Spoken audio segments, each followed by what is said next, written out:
तो दोस्तों, संगम एक्सप्रेस के पार्ट 1 में हम मिले थे आरती नाम की एक लड़की से। जाना था उसके बारे में, उसके सपनों के बारे में और कैसे उसके सपने उसे दिल्ली ले गए। दिल्ली जाते हुए संगम एक्सप्रेस में उसकी मुलाकात एक लड़के से हुई और उस लड़के ने अपने आप को एक नोवार्टिस का एम्प्लॉय बताया। और ऑफिस में उसके ना दिखने पर आरती ने उसे ढूंढने की भी बहुत कोशिश की। और एक दिन ऐसे ही थक हार के उसने उस लड़के के बारे में अपने पापा को बताया। तो चलिए जानते हैं कि उसके पापा ने क्या कहा और वो लड़का उसे मिला कि नहीं, वो लड़का था कौन और उसका नाम क्या था। सबसे बड़ी बात तो यही कि उसका नाम क्या था। तो चलिए आगे की स्टोरी जानने के लिए पार्ट 2 को सुनते रहिए। 2 महीने बाद ऑफिस के न्यू एम्प्लॉयज और एडमिनिस्ट्रेटिव लेवल के इंटरेक्शन के लिए गेट टुगेदर ऑर्गेनाइज होता है।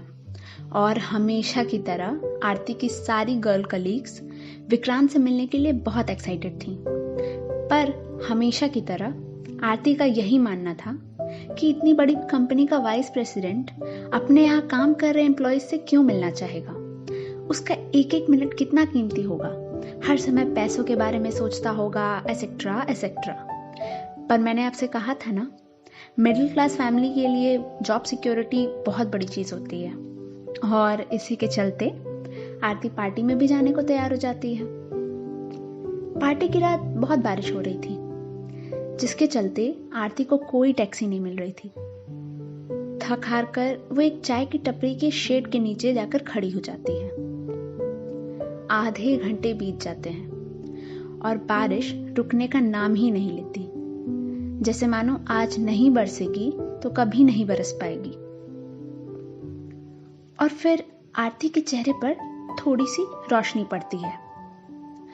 वो सर उठाकर देखती है कि वहां एक ब्लैक कलर की ऑडी आती है और उसके सामने रुकती है।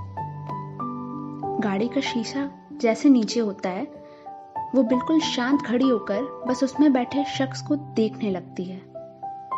गाड़ी में बैठा शख्स भी बस आरती को देखने लगता है, मानो दोनों की आंखें आपस में बातें कर रही हों। थोड़ी देर बाद वो लड़का गाड़ी से एक छाता लेकर निकलता है और कहता है, तुम पागल हो? इतनी देर से बारिश में क्यों भीग रही हो? चलो मैं तुम्हें ड्रॉप कर दूं। आरती चुपचाप गाड़ी में जाकर बैठ जाती है। तुम उस दिन के बाद से कहां गायब हो गए थे? मैंने तुम्हें ऑफिस में भी बहुत ढूंढा।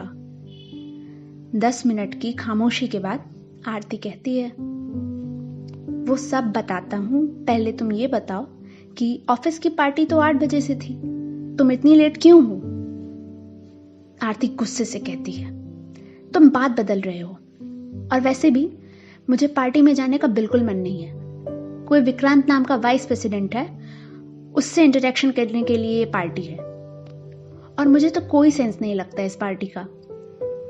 उस विक्रांत के पास कहां टाइम होगा इन सब के लिए? दिन भर पैसों के ही पीछे तो भागता होगा। आरती, तुम एक बार बोलना शुरू करती हो तो बिल्कुल नहीं रुकती। अब चलो, पार्टी का वेन्यू आ गया है। मैं केवल अपनी शक्ल दिखाकर चली जाऊंगी। तुम्हें करना हो तो करो इस पार्टी को एंजॉय। ठीक है बाबा, पहले चलो तो अंदर। वेन्यू में घुसते ही सबका ध्यान आरती की तरफ जाता है। सब लोग उसकी तरफ आने लगते हैं। आरती एकदम शॉक खड़ी रहती है जब सब उसके साथ आए शख्स को विक्रांत कहकर बुलाने लगते हैं। स्टाफ से घिरे हुए विक्रांत को आरती ने कितना कुछ बोला, ये सब सोचकर उसे बहुत अफसोस होता है। विक्रांत बाकियों से बहुत अलग था, ना कोई भेदभाव, नेचर से बहुत हम्बल, डाउन टू अर्थ और एक अच्छा इंसान। भीड़ से खाली होकर वो आरती के पास आया और बोला, लेट्स डांस। डांस करते करते विक्रांत ने बोला, तुम बोर तो नहीं हो रही हो?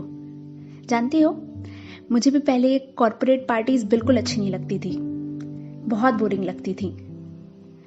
सब कोई हर टाइम सुपीरियर और जूनियर खेलता रहता था, पर मेरे लिए ये सब मेरे साथ काम करने वाले मेरे परिवार की तरह हैं। A family that works together, dance together, always stays together. and grow together.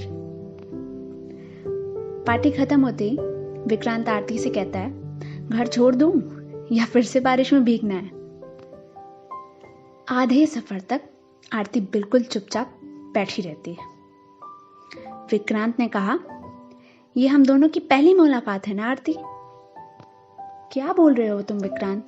हम मिल तो चुके हैं पहली बार संगम एक्सप्रेस में।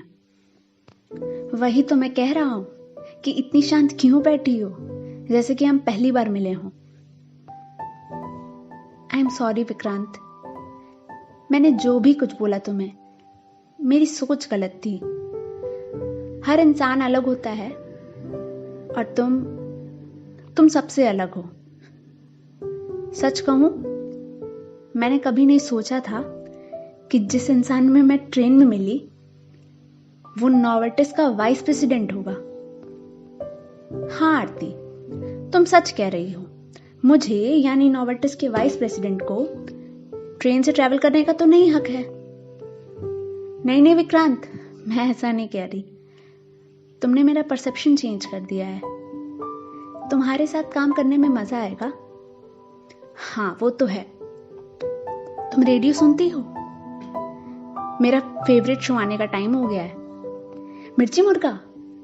ये तो मेरा भी फेवरेट है। दोनों साथ में बोलते हैं। And the radio begins. Video पसंद आई हो तो उसे लाइक कीजिए, शेयर कीजिए अपनी फैमिली और फ्रेंड्स के साथ, और चैनल को सब्सक्राइब करना बिल्कुल ना भूलिएगा। और ऐसी ही कहानियों से जुड़ी अपडेट्स के लिए आप हमें फॉलो कर सकते हैं हमारे इंस्टा और फेसबुक हैंडल पे। दोनों हैंडल्स के नेम्स नीचे डिस्क्रिप्शन बॉक्स में दिए होंगे। और सबसे ऊपर खुद का ध्यान रखिए और खुद से प्यार कीजिए, cause self love is the best love.